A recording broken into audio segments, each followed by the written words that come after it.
আচ্ছা, আপনারা কি ভূতে বিশ্বাস করেন, নাকি আপনাদের কাছে ভূত জিনিসটা শুধুমাত্র বিনোদনের একটা অংশ?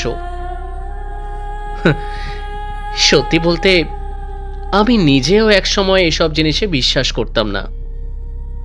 ভাবতাম সবটাই মানুষের মনের ভুল বা নিছক গল্প। কিন্তু আজ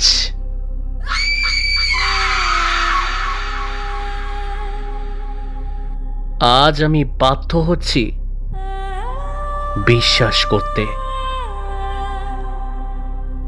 আজ আপনাদের সাথে শেয়ার করব আমার জীবনের সেই হাড় হিম করা সত্যি ভৌতিক অভিজ্ঞতার কথা, যেটা আমার চেনা জগৎটাকে এক মুহূর্তে ওলট পালট করে দিয়েছিল।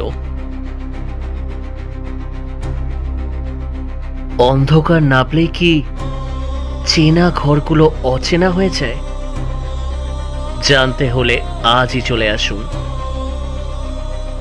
আসছি শুধুমাত্র মহাদীপ্ত সিনেমা হাউস চ্যানেলে আমার নতুন গল্প নিয়ে, সত্যিকারের গল্প।